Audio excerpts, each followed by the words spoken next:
We've had a fantastic day at Wallet Smart here today.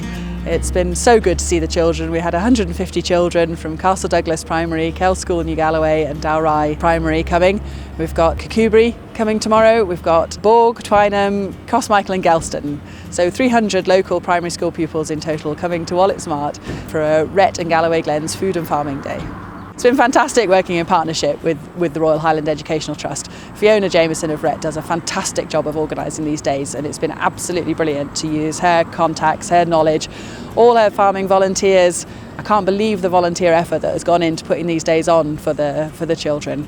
One of the key themes of the Galloway Glens is thinking about supporting sustainable modern communities. And for us here in the Galloway Glens, a lot of that is around showing young people that if they want to stay in the area, then they can. There's really fulfilling careers. And of course, food and farming is one of those very fulfilling career paths around here. So we're kind of hoping that of the 300 guys that have come here today, we're hoping that 300 of them will have learnt a lot about where the food on their plate comes from and the choices they can make to affect our environment. But maybe 2 or 3 of them will think, do you know what, it's an auctioneer's life for me, it's a farmer's life for me. And if that was the case, then that would be a really excellent outcome of these 2 days. There are so many local excellent farmers and other food producers in this area, and we as an organisation need to educate the next generation of consumers where food comes from and local well-produced food.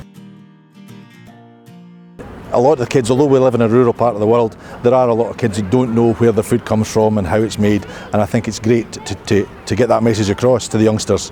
What got me into farming right from a very young age, from probably younger than these guys, it's all I ever wanted to do, rightly or wrongly. I was born and brought up on the farm. I've been around the world several times and I've come back to farm and I still love it. It's not the easiest job in the world, but I love it and I would encourage anyone to do so. We were thinking about food choices and we were looking at, is the food local? Is it seasonal? Is it fair trade or ethically produced? What are the ethics behind it? And we were looking at packaging. Try to impress on them the quality, but also the circle, basically, of how the animals, the ones behind us in particular, how they're bred for food. That is the reason, but there's no reason for them not to treat with respect and that goes from the way they're raised all the way through to the butchered and to us as chefs. I mean, I think it's really interesting how a lot of children now don't think about where their food comes from, so it's been really nice to be able to explain to them how they can make choices themselves just by the information that's available on the packaging for them. I think they really enjoyed seeing the burgers produced and the sausages made with the venison, and I think that helped them learn about the whole process from where the meat comes from and how that is made into a sausage or a more processed product. I think in general terms it's just been a fantastic experience learning a lot about food and farming and everything that goes on in the countryside. I've learned that it's better to get things locally than from across the world. The most cute thing I saw was a baby go over there, has its front feet up here and his head resting on the bar, and it looked so cute.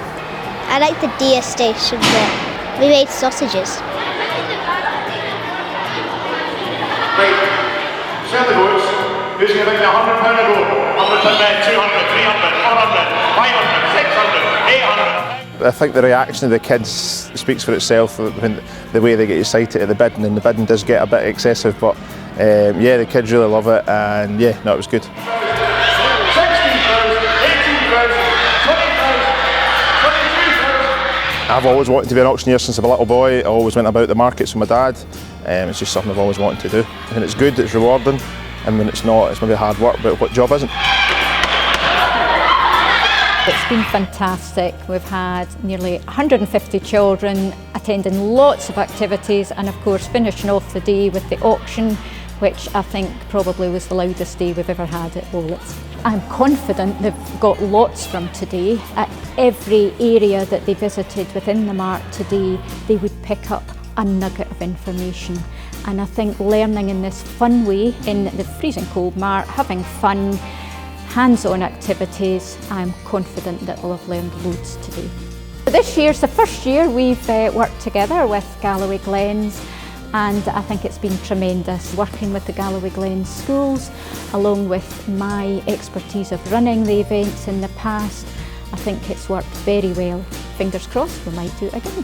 These events would not happen without volunteers, and we've seen from today, although it's been a cold day, it's been a bright sunny day, and I had farmers here today that I'm sure would have been quite happy being at home getting slurry out on their fields, but they give up their time and they don't let us down, so they're absolutely dedicated.